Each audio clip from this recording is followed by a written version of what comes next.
So yeah, I'll just say that and then we can discuss during the session. So nice to meet you all.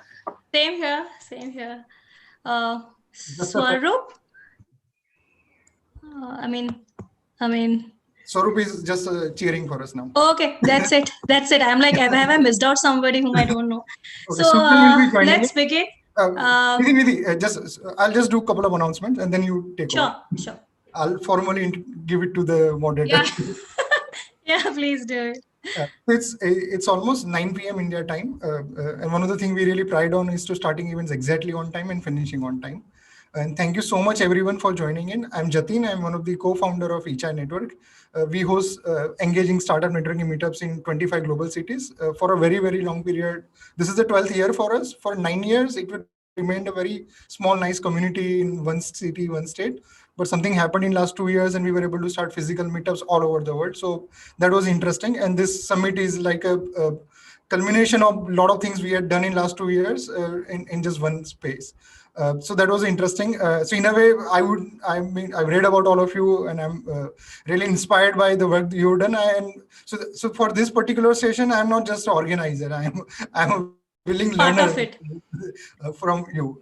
So with this context, with this session, some of the friends will be joining on Zoom, and this is getting live on eChai's Facebook, YouTube, and Twitter, and Vadhwani Foundation. So we'll have some audience over there, and we'll take some questions towards the end of the session. And with this, I'll hand it over to Nidhi. Nidhi is the founder of Momzspace, and she helped us set up our Bangalore chapter also. So that was interesting. Nidhi, with this, I hand over this Zoom screen to you, and my guest appearance in this session is over. Yeah, sure. We'll wait for your audience questions. Hi all. So as Jatin has briefed everyone, so I'll just shoot a question and let's go one by one and take it further. And so for me, it's like with the contextual power of community. So how it added value to your business. So we would start from Deborah. Yeah, hi everyone. I'm so happy to be here. Thank you for inviting me. So the value to our business. So in my context, Mars is a huge company, 125,000 associates. Our challenge was to bring a capability within the business worldwide. This capability is called design thinking, and we needed to build a community to be able to really build this capability and bring excitement and engagement for people to be really interested to take initiative and to train. So for us, community was really key in bringing the whole company, whole corporation into this change.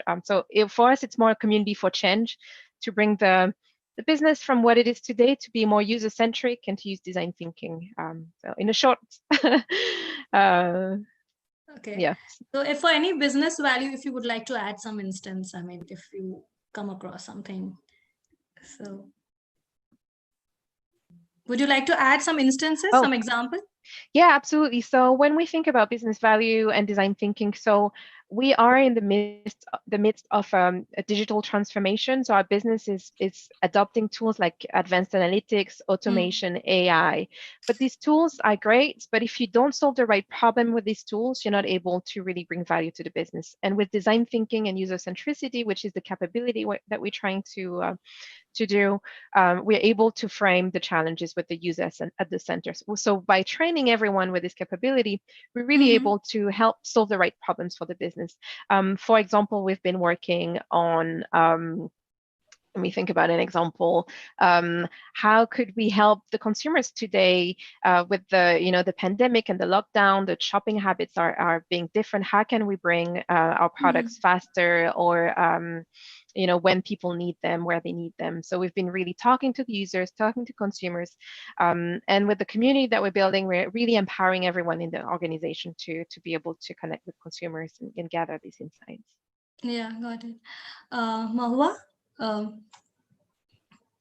Yeah, first of all, thank you for organizing and helping moderate the session, Nidhi. For us, see, whenever we start about a community, you have to think about a problem statement. Why are you coming together? So it has to be purpose-led. The problem statement that we started it with was when we looked at the world around, we have very few women leaders in corporations, in as entrepreneurs, as venture capitalists everywhere, and the numbers are really,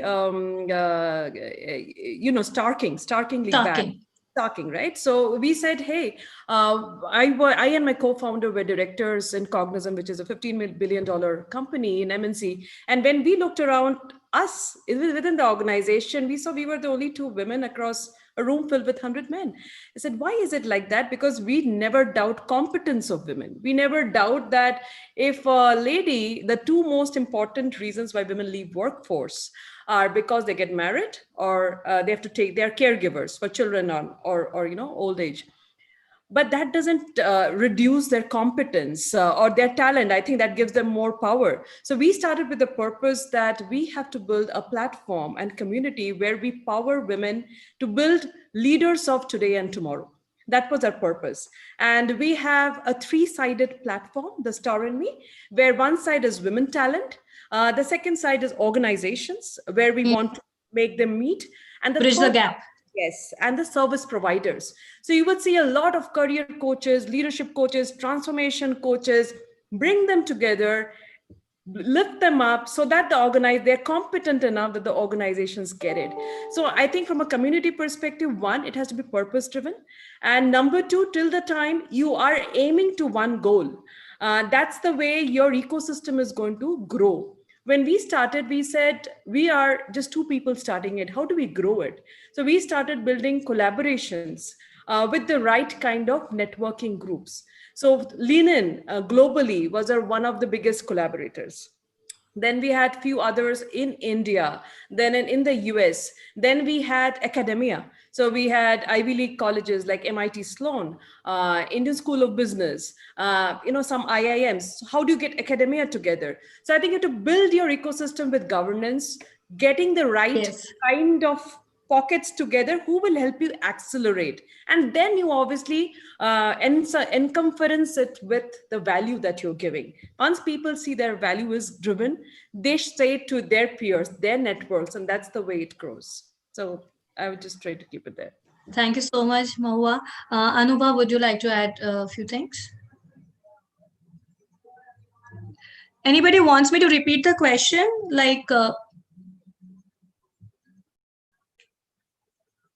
Okay. Susan, would you like to go? I'll just repeat the question. Like how the power of community has helped you in contextual manner to add business value to your organization. Yeah. So Ugenie actually provides community platforms for lots of different communities. And so I've been able to personally come from a very strong community myself. I've grown up in very strong social religious community. The values that I've learned from that community of resource sharing and supports and just the power of the collaboration that comes from a strong community is just something I've been growing up with. And we started Ugenie because we wanted communities to be empowered with the technology they actually need as well to come together. And I think a lot of what the other panelists have said is really important. It's that value that the member is going to get by coming to the community, no matter where it is, right? Although I'm a technology platform that provides that interface, ultimately the people are coming for each other, or they're coming for the value that the leadership is providing. And so if that value isn't there, if that connection isn't there, we could build the best platform in the world and nobody would use it.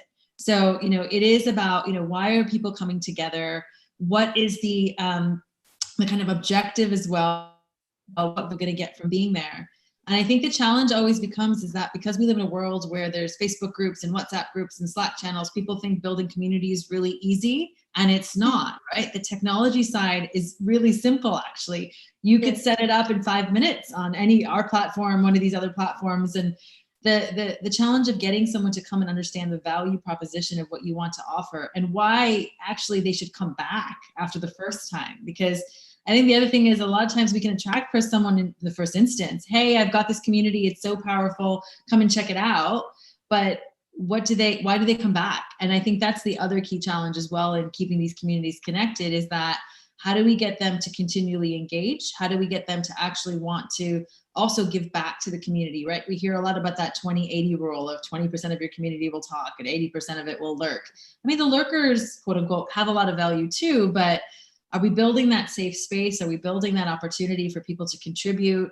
You know, a lot of our clients are women-led communities for women, you know, and it's just that space of comfort, that ability to share and not feel judged and all that. But that just happens to be in those communities. So I think, I guess my kind of key takeaways would be that it's not always so easy to build this community, and we're all going online. It actually almost becomes harder because we're not meeting in person anymore, right? Because of the lockdown and stuff here in the UK.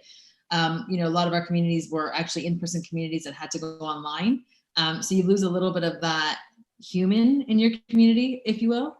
You know, so I think it is a brand new world. How do we embrace that full online community space and losing part of that human interaction that I think is also so important with community? I think the verdict isn't clear yet. We'll see how the world kind of adjusts to this new normal. But I hope we don't lose the power just because everything's online. True. That actual meeting and actually the power of community. Sonal, would you like to add the contextual, you know, aspect of how you are, you know, meeting a business value through community? You're in mute. Sorry about that. So first of all, just wanted to say thank you so much to Jatin for organizing this and Nidhi for moderating. And it's really exciting for me to be here and hear about everyone's journey of community building, and it's really inspiring. So just to add to that, I think in our case, to be quite honest, there was never a business objective in mind. It was all about just helping people. And it was very demand driven because a lot of people were reaching out to us to find out, how do you get fit? What's the secret? Why is it so difficult? And the mandate was to share information completely free of cost to ensure that people do realize that it's not so difficult. It's about having the right information, having the right guidance, which is available to everyone. So our, I guess, aspiration was from day one, not to monetize out of this, but to actually just help people. And this relates to a lot of the points that have been mentioned by the panelists here, that it's really important to have a strong purpose. And I would go one step further and say the mission needs to be clear. Everyone needs to be a community to exist and for a community to actually expand. So I think that needs to be really clear, and that's kind of our starting point and something that we continually, you know, reiterate as we engage with the community. And I think the second point is that it's really important to give more than you actually take. And I think that's where the business value actually comes in from. Like one of the earlier speakers was mentioning that, you know, she's not spent any money on marketing. And that's been the same story for us. Because so I guess, you know, and it's funny because I was speaking to someone the other day and they were saying, you know, communities are great. You'll have zero CAC and, you know, you don't have to spend. And I was like, yeah, yes, that's true. But it's also because, you know, it's because you have an obsession with your community members. You have an obsession with improving the product, listening to what the community wants, and continually, you know, having your ear to the ground, or I guess to the laptop, and ensuring that you understand your user behavior, their requirements, and then continually reiterate your product or service offering. So I think that adds so much business value in itself. Like, you don't have to spend money on marketing surveys and focus groups. You just have at your fingertips a wide, diverse range of individuals who are more than willing to give you all the feedback, all the honest suggestions, and you use that to continually improve your product or service. And I think that is the greatest value, apart from obviously them being your walking, talking brand ambassadors, because they've really bought into this mission, and they are, you know, they are aligned to the mission, and they are so, in our experience, and I'm sure many others can relate, they're so grateful because we just keep trying to give, right? And that's been our mandate. So they, you know, the power of giving and gratitude, they give back and they help us, and they become ambassadors and take it forward. So I think the business value is almost intangible for us because we have the community at the heart and pulse of everything that we do. Yeah. So adding to what everyone said, I even feel it's a obsession. You said I would use passion more than an obsession. It's like a passion driven, and you have to invest emotionally and with time wise to the community, then you'll get the results. I think Anubha, you have to talk about the contextual business value which you've got through community. Yeah. Basically, I think everybody covered most of the points, Yeah. and I think we mostly coincide on all those things. But my main purpose of starting the community is because it was mainly for education, and while educating ourselves in the system, we just focus on 10% of the crowd, like the crowd in a classroom, which are like star students, but nobody focuses on the 90%. These 90% comprise of a lot of people, like they might come from different backgrounds, they might know everything maybe better than those 10%, but these are the people who are mainly struggling with confidence building, or they might be struggling with different types of issues. So my main purpose was to help these 90% students which were not helped by any of the e-learning platform or any of the other platforms. And also there are different channels of educating, like we have online channels, and then we also have offline resources, and some people are only, we can reach these people only by offline resources, like they don't have enough resources to come online or to learn. So my main motto was to amalgamate all those things, like online channels and then offline channels, and then decentralize the education and opportunities through different channels via so I think the main first point that I learned is you have to customize yourself and your community according to the people. Like some people might have those resources, some people might not have those resources, so you cannot just say that you are not welcome here, because community is for everyone, and you need to adjust yourself rather than telling people to adjust. So that was the first value. The second, definitely, which I think most of us spoke about, is word of mouth. In communities, word of mouth plays the strongest role. Like we often consider that digital marketing and all those like fancy words are really big, but when we talk about word of mouth, even social media is empowering it. For example, if somebody writes a good post about one community on LinkedIn, thousands of connections who are on the LinkedIn, they will see this, and this is just word of mouth. This is not digital marketing. So I think never estimating the power of word of mouth. And then the first thing, as I said, customizing ourselves according to what people need, and not telling people to customize. That are my two takeaways. Yeah, thank you. Yeah, so my open question to the panel, whoever wish to answer can go first, can just raise so that there is no clash of the sound things. So I would like to know, I mean the audience would like to know the challenges you guys have faced to keep the wire live, to get the engagement live. There are, because I understand you all come from the passion driven, there is a purpose, you're just not doing, and mostly communities are a non-profit, but there should be something which should keep the live wire, and the way the pandemic is taking place now. So what challenges you guys have faced now? I think we are needed more now, more community is needed. How you keep up with that? I'm sure you guys would have your own other challenges also. So how you cope up? What are the challenges and what strategies you apply, to keep your wire live?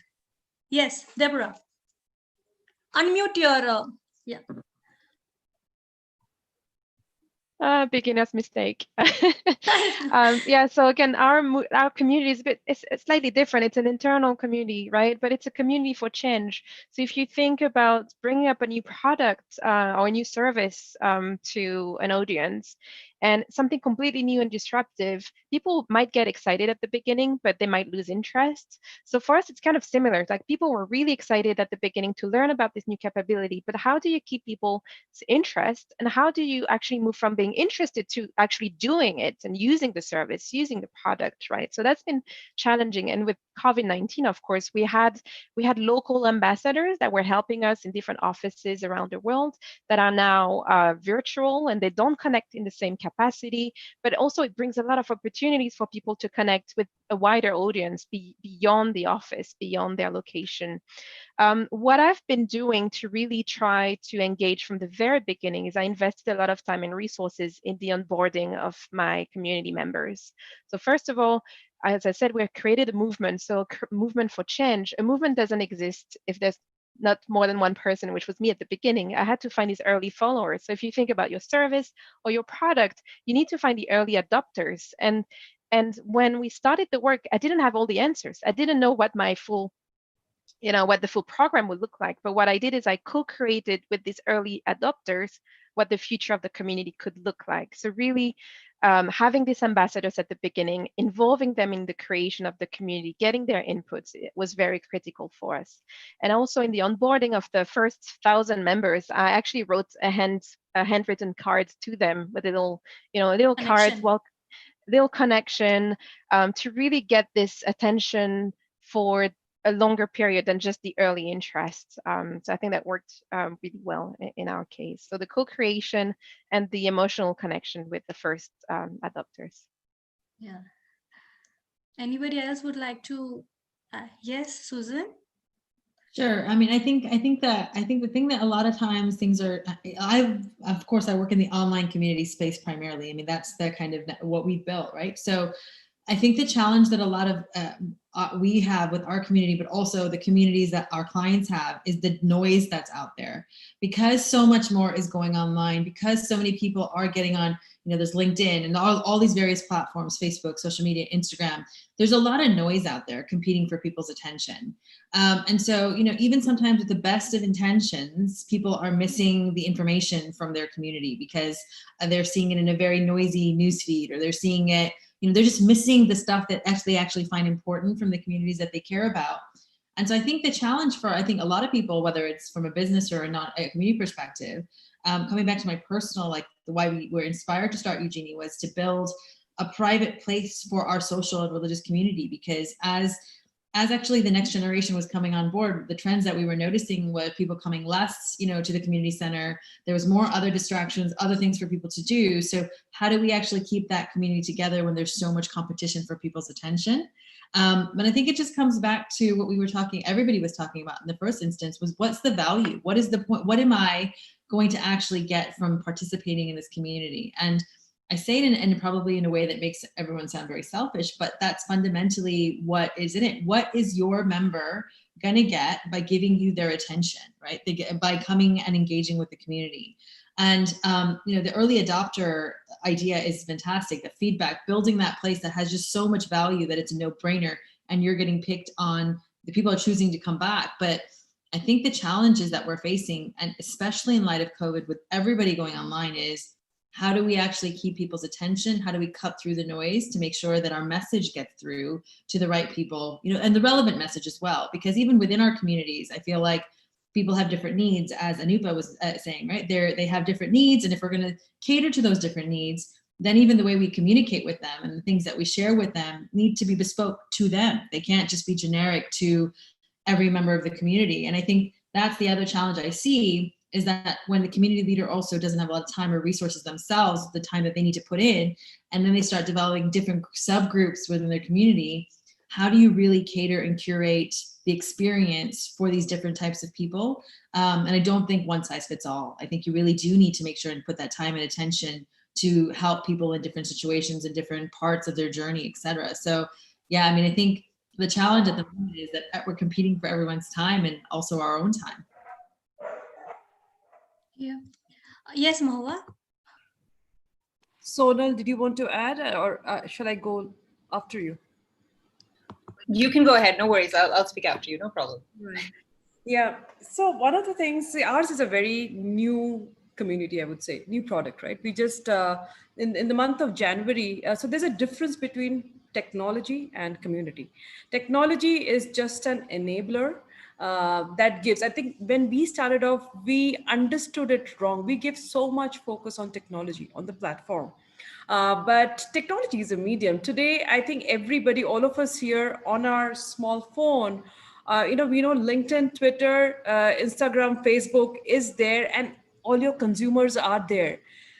Will they come to another platform that you bring in? The answer is, maybe, may not be. But how do you be in those places where your consumers are, and try to drive the agenda of your community? So when we started off, we started focusing too much on our platform, that people should be on the Star and Me platform, because a digital platform, beautifully built, anybody can see it. But I think that was wrong, because you can't expect everybody to have another place, because they are going to those few tech platforms for many other things, right?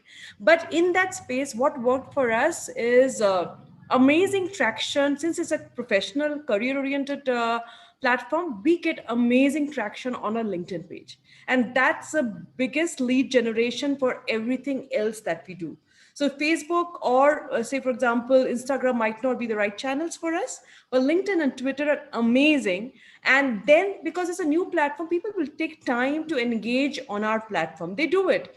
But I think first we have to see if the value is met, the purpose is met, and then they come in. But some of the things that we all started also is, I think, Sonal, you said that a lot of feedback from the clients. So we started doing a monthly no agenda meeting, where we just make it open. We send an emailer to everybody that this is a no agenda meeting. It's just for feedback. Come and just share, because people love to express themselves. End of the day, there's so many stories. People like to share stories. And that's the space where they can talk about what they're liking, what they want to be changed, what they think is a value add. Now, since we said we got into 53 countries just with word of mouth, whoever had joined in from that country the first time, we offered them if they would want to be not the paid influencers, but they want to be the early adopters who would want to talk about the platform if they see value.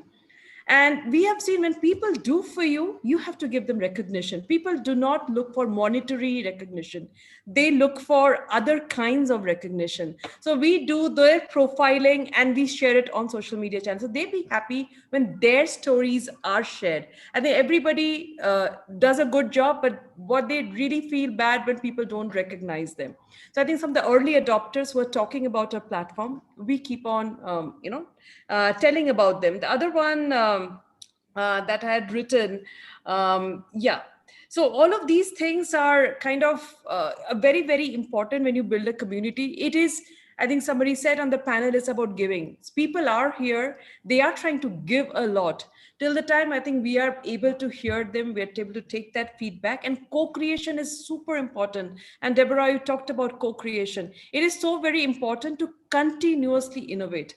In terms of innovation, why do incumbents come and they kind of become threats to large organizations? Is because large organizations become complacent of what they're doing. So this, when we are small, it's very, very important that every day we do incremental innovation. We keep thinking, we don't stop thinking. I think that's the power of startups, that you keep on have your mental model is very, very different. You continuously look at your consumers, you continuously look at your behaviors, you continuously look at your changing behaviors, and then kind of re-innovate your cycle, and then keep on doing that plan, do, check, act cycle, so that it just kind of innovates continuously. So yeah, I would just say that.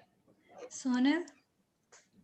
Yeah, so I was going to talk about one thing, but first I'll just follow on from what Mahua said, because I completely agree with the first point around picking the right distribution channel as a community. So I think that it really depends on who your audience is, knowing your audience and what your mission is. So she had mentioned that, for example, LinkedIn and Twitter works for them because that's their audience.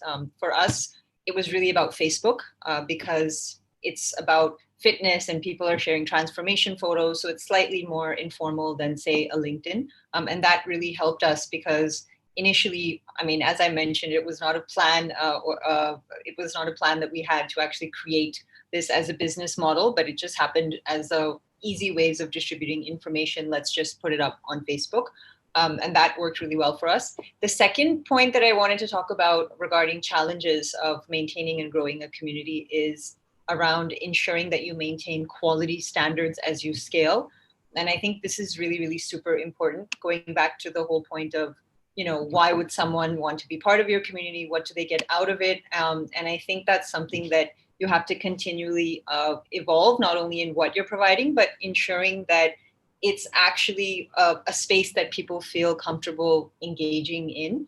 And for us, it's been a bit of it's been difficult in the sense that we've always had to strike a balance between allowing enough user-generated content and ensuring people can ask their questions, people can share their stories, but at the same time, being able to ensure that it's a really safe space for everyone to voice their opinion. So I think that it's really important to have very strong moderators within the community to ensure that the right type of information is being disseminated, as well as questions are being answered by experts, because obviously everyone has their own opinion, but in a space like health, it's very important to get scientifically backed information by experts out there.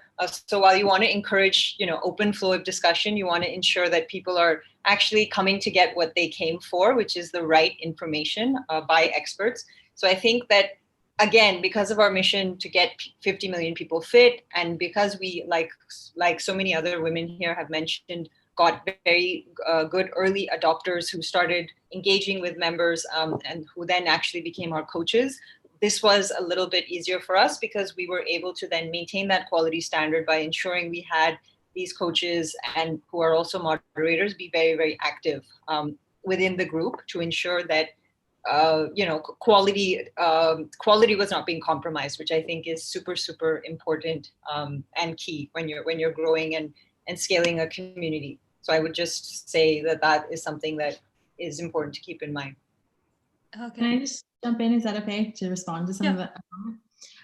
So I totally agree that despite being a technology platform, I don't think the tech is the important part. And knowing the audience is comfortable. I mean, I'm a very, very big advocate of Facebook. I live in the UK. I'm from Chicago originally. I've lived in multiple places in the States. So it's been a great way for me to connect with friends and family from around the world. The challenge I will say with the technology and some of the social media platforms, as great as their pros and cons are, is that coming to your point, Sonal, but making sure people are comfortable. What we've seen is that not everyone is actually comfortable sharing on social platforms anymore. There's been a huge trend away from sharing in spaces that they're not sure where the data is going or having control of that. And so I think a lot of phenomenal communities live on Facebook, like all of yours, and LinkedIn, and I use LinkedIn. That's kind of my primary space, is my channel. But I think, some of our communities, such as they deal with mental health issues, or they deal with domestic violence, they deal with certain types of topics, even all the way to really high level business communities that just don't want to share their data, the power of that data on these platforms. So the final thing I'd like to respond to in terms of the scale, I agree with that completely. How do you plan for your scale? Plan to understand that, how do you deliver value at 100 people? How do you then deliver value at 1,000 people? How do you deliver at 50 million? I mean, that's such a great, amazing vision and mission. I love that. But how do you make sure that you're preparing yourself to be able to do that, whether that's manpower or technology or whatnot? So I think the important bit is also to have a roadmap of what you'd like to do at different points in the business and growing the community, and saying that, let's start on a WhatsApp group because that's what people are comfortable with. But then we hit the threshold of the end of the WhatsApp group and we have different types of content. How are we going to deal with that growth in terms of transitioning away from where we started? Because I think that that's where I see quite a lot where people are outgrowing some of their social media channels. They're needing to move their community. And the key challenge is, how do we move people? Especially, how do we move people when some people like Facebook and some people like LinkedIn and some people like this other channel, and all of a sudden we've spread ourselves too thin because we're trying to please everyone. Transitioning everyone to something new is the most difficult thing under the sun, but at some stage we have to do it. So how do we kind of start to build that into the vision so we can scale and handle and not let the quality suffer? So I guess that would be just on top of what's been said, is planning for scale when you have one person in your community is important, right? So you can achieve that quality at the end. Anubha, you wanted to say something on that, right? Yeah, I think Susan almost said that, because earlier we started with something like WhatsApp and with smaller platforms. But once you reach that threshold, you need to form a platform where everybody can register. You can see everyone, so that if you have thousands and millions of people, you cannot just rely on some groups and just on social media, but then you need your own space. And the second thing I would like to add is, for example, our community mainly focuses on teenagers or people who are into their undergrad, maybe looking to career building or going into different sectors of the industry. So I think more than just providing them education, we right now are mainly focusing on mental health, of what what's been going on due to COVID. So a lot of initially when COVID started, and we were talking about this, like when this session just began, and you all were about to join. So we were talking that how everybody is adapting to this, but most certainly it has impacted the youth, and people have never faced something where they are just staying at home, and because our community events were mostly offline, people used to meet up, and now I think this is what we have shifted to, an online environment where now we are talking to each other, we are having group discussions, we are having calls where we are talking mostly like not just about work, not just about education, but about mental health and sharing this thing. So what I did is, right now I have also started a mentoring session between 4 to 6 p.m. IST. So I am giving away slots to students of different ages so that they can register, book a slot, and talk to me about what all they are going through. So I think this is also an important factor that has come up, addition to technology, which is mental health and how people are going through different changes with the changing times. Yeah. Nidhi, Very well said. there were some audience questions, but broadly in this zone. So all of you like started the community, it is growing and things are going really, really well. But sometimes when you come up with those innovative ideas, so that it certainly changes the way you are building a community, or it has really worked for you to create engagement, momentum within the community. So what was those big choices or things you did that really helped you? Mahua? So one of the things, see, we are not an e-commerce platform, right? I mean, this is a community where people are giving, trusting their careers on us, and that's very dear to everybody.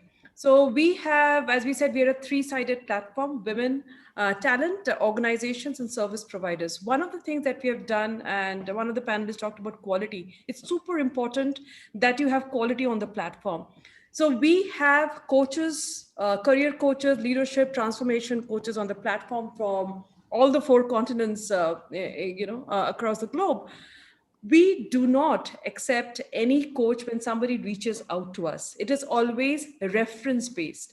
What happens with the reference based coaches is, when you have a coach who comes from an Ivy League college on your platform, he or she would want somebody like him or her or better than her, because nobody wants to be in a community of providers where they see somebody with a very low quality over there. That kind of creates a vicious cycle of peer effect, where you ensure that very good quality interaction is happening, and engagement is happening. So one of the things that's really helps us innovate is ensuring we keep on doing activities, and and for that example, for women, having 6,000 plus women on the platform, if we could have gone to a couple of colleges and said we are there, come on, we will have gotten loads, but we didn't want to do that.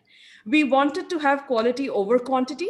We want to have people on the platform who are looking for that change in that career. So it's very, very important to pace up quality and ensure that you keep on innovating. So every 3 or 4 weeks, one or the other small initiative we keep launching, and that is keep on in the feedback loop that we hear from people. And that kind of helps us kind of accelerate our growth. Awesome. And for the rest of the folks, probably you can answer in 1 or 2 rounds. So there are Nidhi has few more questions. So I'll finish this round and Nidhi will take it over. Sonal, what are those big initiatives that really help you, or ideas? Anybody want? Yes, Sonal. Oh, sorry. Okay, sure. Yeah, I think, it's as was just mentioned, I think keeping, and as I said earlier as well, it's really important to listen to your community. And that's where you get, the ideas for what the iteration needs to be, and how you can actually innovate and continue to provide quality as well as relevant services. I think in our case, it hasn't just been about innovation, but ensuring that we listen to what kind of questions and what kind of issues the community has been asking about, and really addressing those topics. So ensuring that the content that we share, which is our primary means of communicating, is sharing health-related content, both in terms of articles and talks, but also in terms of answering a lot of queries in real time. So we just want to ensure that we are relevant and that we are kind of have a good sense of the pulse of the community. like certain trends and certain fads become really popular, especially in the health and fitness space. Like everyone thinks all of a sudden if they do a keto diet, they're going to shed like 20 kgs and life will be really easy. So we work really hard to stay on top of those things and ensure that everyone is aware of, you know, the fads and myths and the science behind it. So really listening to what people are asking about, what the concerns are, and making sure we address them. And I think also something that we realized was the need for creating subgroups based on user feedback that we got. So for example, a lot of women told us that they weren't comfortable posting questions about their specific health issues in a wider group. So we created a, you know, Fittr group, which was for women only, and select coaches. So just, you know, really listening to the community and responding accordingly to ensure that, again, you have that quality, but you also have that comfort so that people feel able to express their views and actually get the answers that they're looking for. Brilliant. Nidhi, you are also a founder of a community. So what is that one or two initiatives that really help you? Initiative, like for me, I started, it was from online to offline. So it was first started as a blog. So people demanded they want to meet. So we started with 9 and now it's like a lot. So we started meeting personally and all, but then a lot of women, especially mom, used to come, they were like entrepreneur. And I was like, no, I don't want any business. I don't want certain, you know, that things. So no kitty party and all. But then a lot of women entrepreneur, they came to me like, why don't you start a meet only for mompreneurs? So I started hosting meet only for mompreneurs. That gave more business to them, visibility, like on social media and everything. So sometimes it's very important to listen to them. I was so strict, no, I don't want business. But okay, I don't want to earn, fine. But let them make the business and connect. So which really helped me to understand the entrepreneur life and how it is, and where I, as everyone said, like collaboration work much for any startup and any brand that way. And that's where I took the, and that was a like a risk for me. Like, am I defying my own principle? Like I said, there won't be any profit, but I don't do the stalls and all those things. That doesn't work. But this is like just connecting, and also not just meeting. There will be some agenda. I'll invite some expert from that particular field, like pricing, scaling, whatever the mom are facing issues, because they can't go to all big shot seminars, they can't invest on those things, you know. So my idea was to bring that to them at their convenience. Okay. So that is there. Another initiative was like always having a parallel workshop going on for their kids. So what happens, they are stress free and they're attending 2 hours, 3 hours workshop, whatever seminar I'm having, they're just there. And they're not worried like I have to rush back to daycare, or I have to, you know, go pick my son or whatever things. So my idea was they should be stress free when they attend the session. And these two things which I incorporate after getting some feedback from the, you know, women in the group. Awesome. So we'll quickly finish this round. Deborah, what are the key initiatives that really helped you? Yeah, absolutely. So on our side, what we did is we created specific roles within the community so everybody could feel engaged in different capacities. So we had the advocates, the trainers, the practitioners. So we had different roles for the community that are really well described, and it gives them something to put it. So again, we have an internal community at work. So I give them things that they could put in their personal development plan for their professional career. So they could really get benefits for their career development, taking a role in the community. So very specific roles in the community. The second thing we do is we communicate from the community to the community, and we do that in two capacities. One is we call them community calls. So we invite members of the community to share their, like we're doing today, to share their expertise and their experience with the community with other members of the community and have these conversations. And the second thing we do is we have this monthly newsletter, which is news from the community to the community, highlighting some members, highlighting some activities going on, to really encourage people to take part and stay engaged and interact with each other. The last thing we do for like the more engaged members of our community is they have exclusive access to some resources and to some workshops with us. So we also have different levels in the community with different access. Depending on how much they give, they receive more as well. Yep. Anubha? Yeah, so basically, what we did is, first thing was, because everybody was working remotely and locally into their cities, we started doing a contributors meet every year. So all the top contributors from different cities, they get a to and fro ticket from our end, and we all get together at one place, one city, and then for 2-3 days we just brainstorm on everything, like how they tackled some problem in their city, what was the problem, and what are the new ideas they are coming up with for their local community. And that's how I think, sitting at different places across the country but still meeting at that contributors meet like once in a year, like although we are working like with calls and with community calls and a lot of other things, but meeting face to face is also very important at one point. And obviously, like you can't meet every weekend with these different leaders, so meeting at least once a year and making sure that we are hearing them, that is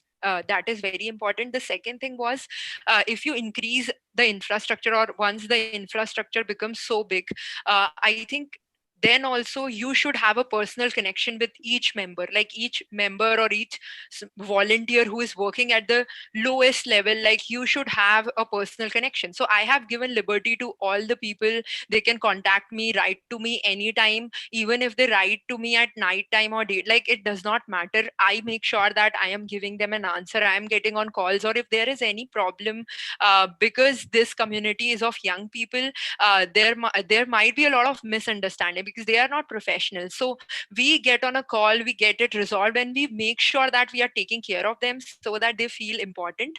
And the third and large step would be, people who have, so we have a tenure of 1 year of being a leader, like a chapter leader of each city. And then once you complete that tenure, you have an option to either move to alumni board, and you can still be a part of the community and give us suggestions, or maybe you can become regional leaders. So not leading the city, but then you are leading a region where you can lead like 10-15 cities at once, and you can advise them like what all experiences you had while you were leading. So I think it is very important that we keep on learning, and we keep on making that structure where everybody learns from each other. And these were 3 points that really helped. Awesome. Susan, there is a question which you can answer. Kumar has asked, we are trying to build community exclusive to mushrooms on subscription model. Kindly share some inputs for this. I'm going to give one of those really annoying answers that I actually need more information, right, in order to actually give an accurate answer here. I guess I would ask, this is very much, if it's a subscription model, it's a business. This is a business play, then it's a business community, customers, etc. A lot of the questions I would ask is, what do your customers want? What is the price point? What is the price point of the mushroom? I mean, it's a very difficult question, but I guess what I would say is pick the channel, the social channel where you think these people are, start a free group, try to build that audience, or just use a Facebook page potentially to start building it. But I don't know if I can be as useful without having a bit more context. But I think before you build any sort of community, you need to make sure there's enough people that are interested to be in it and to actually want to participate, I guess. So happy, Kumar, to, if you send me a little bit more information to give some tips, sorry if somebody else might have more context, but I think start with finding your first. So running a membership mastermind is one of the things that we built is a response to our community feedback. There's people at different phases of their community building. And some of the earlier stage people said, we need a little bit more hand-holding. We need you to help us at every stage of, how do we do this? How do we do that? And that kind of organically came out of it. And the first thing I always say to them is, well, who's the person you're trying to reach? Who's that quote unquote ideal client, right? And from there, figuring out what channel they're sitting on so that you can start building that organic audience. Do they start talking to you on Instagram? What kind of content are they starting with that kind of research of where is the community living, I guess, in the first instance, and then understanding what is it that they want to pay, what do they want. Yeah, I apologize if I can't help anymore without more information. Awesome. But Kumar, if you go to our website, all the speakers' information is there and LinkedIn profiles are there, so you can reach out to them. Nidhi, anyways, we are towards the end of the session, but you had a few more questions. Which is that one question that you really want to ask? Yeah, we can just have one or two lines. So just one liner from each panelist is some like no nonsense rule, like something is there's this cannot be in my community, like this kind of behavior, or this kind of product selling, or this kind of content pushing, or something spammy stuff, something which you like to highlight, like this is not something going in my community. I can go first because we are very strict about this. Yes, I am. So obviously, I've already mentioned around, making a comfortable environment and ensuring people feel comfortable enough to post photos of themselves. So obviously, no trolling, no body shaming. That's a given. But more than that, because our mandate is centered around the idea of democratizing fitness, making sure that people understand it's not a luxury good or a luxury lifestyle. Anyone can achieve it with the food that they have in their kitchen, with the exercise equipment or lack of equipment that they have access to. We are we have a very strong philosophy of not endorsing any products or brands, especially supplements. And that is just not tolerated at all, to the point of, removing people from the group if they continually try to do this. So that's something that we feel really strongly about because, we've built up a certain trust and credibility within the health and fitness space. And we would never want to compromise that by pushing certain products that we feel are non-essential to achieve your ultimate transformation. Yeah, well said. Yeah. Anybody else? Any rules you swear by and which nobody can mess in the community? Mahua, what rule you have? Deborah. Or yes. Yeah, no, I would just for us it's a bit strange, not strange, but we are an internal community within a big organization, so we play by the rules by default, right? But we are a learning community, so everybody's at different stages, and they might interact and ask questions at different stages of different levels. So for us, it's really about not putting people down and trying to respect where people are in their journey of learning. So that's if somebody would criticize a question, that would be a no for us. Yeah, I think, no judgment is absolutely, you just can't judge because that's not a community at all. I think irrespective of what community you're building, no judgment is a rule in ours also. Another thing is, see, there are a lot of women-centric lifestyle-based communities are there. So we were very particular when we were building the Star in Me. It is a career-oriented. So anything when you have conversations around learning and advancing your careers is what you're going to post and what you're going to have conversations. Like, Sonal's company is there for fitness. So go there. So, you have different things. If you have for other services, you go everything, but anything to do with learning and advancing, you're absolutely welcome. We try to ensure and we encourage, we haven't seen any miss till now. With whatever number we have reached, I think that gets set when you build a culture. When you're very small, you have to build that culture. When you're in fact just 10 of you, that's when you have to build that culture that it remains and nobody messes around with that. So yeah, that's the only. Yeah. Anubha and then Suzanne. Yes, Anubha. Yeah. So at GirlScript, what we do is, as the name is GirlScript, but we are open for all. But the main rule that we stick to is because we support equality in tech and in career building. So we reserve 50% of the seats in all our programs for women, LGBTQ, or anybody who feels that they are underrepresented. So it's just not women, but anybody who feels they are underrepresented. So this is the first rule that we follow, so that we have equal number of participation, and it has really worked for us, increasing the diversity. The second thing which we follow is basically a lot of people come from a very privileged background, top tier colleges, top universities, and then some students come from very small background, or they might also come from slum and different areas. So we want everybody to respect each other, and like I think somebody else also said that we should not criticize anyone, and we should focus on everyone's needs. So I think customizing and focusing on everyone's need without any judgment, these are, I think, the two rules that we swear by. Yeah, thank you. Susan? So for me, it's always about the relevant content needs to go to the relevant person. I think it's about respecting people's time and respecting the value that they're expecting. And so for me, it's about not spamming people with the wrong content, right? And that's at quality, that's at different stages, if they're, different types of, and their journey of building a community, because that's a lot of part of what our community is about building other communities. So making sure that we're really valuing that and make, relevant content for the relevant person. Awesome. We are towards the end of the session and we started on time. We'll finish on in just a couple of minutes. So another thing that we asked all our speakers earlier is also, as a community leader, if you were to get one superpower, what would that be? We will start with Nidhi. Okay. If I get a superpower, I would like to have, I guess some of the technology can help me, aligning all my group members where they are. So, and I can be around the clock. Like I have volunteers working for me when I'm not available. From past 2-3 years, I'm not that active, but they are there. But I want something like I'm updated also.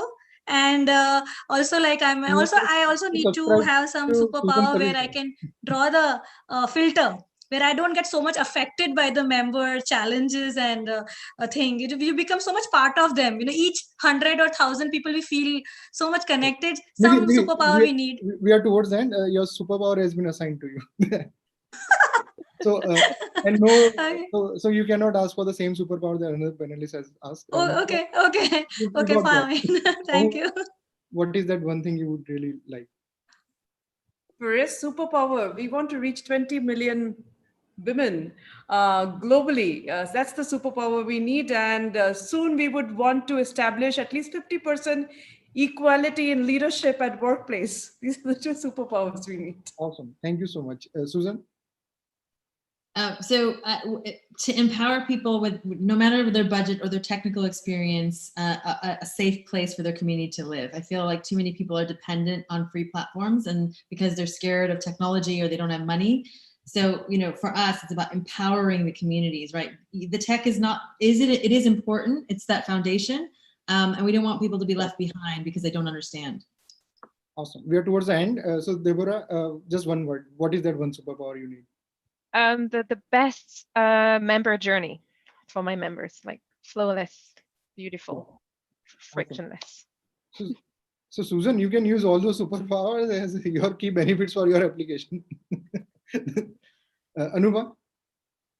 Yeah, I think to provide underprivileged with all the resources so that they can come on board equally with all of us, and they have internet, laptop, mobiles, and to all of them, so that we can learn with everyone together. Yeah. Awesome. And just before Sonal answers, I'll just do a couple of announcements, else no one will pay attention to my announcement. This was live everywhere, and so we will be sharing. The video will be available on the website also. And just immediately after this, there is a session about building remote culture, and we have very good set of folks over there also. So Susan, moment you end your answer, I'll end the call. So we'll end the call on a high, because closing this Zoom calls is a very tricky business. So moment you end your word, I'll end the call. Yes, Sonal. Okay, so sorry, since I'm ending, I think I can do this. So there's two superpowers that I would like to mention. The first is anytime one of our members is losing motivation or feels like quitting on their journey, if I could just get zapped and help inspire them to get back on track. And the second superpower is a selfish one. It's for me personally, is that I would love to eat everything I could without ever gaining weight. So Awesome. Yeah, I think a lot of people want that, but anyways. Thank you so much, everyone, and see you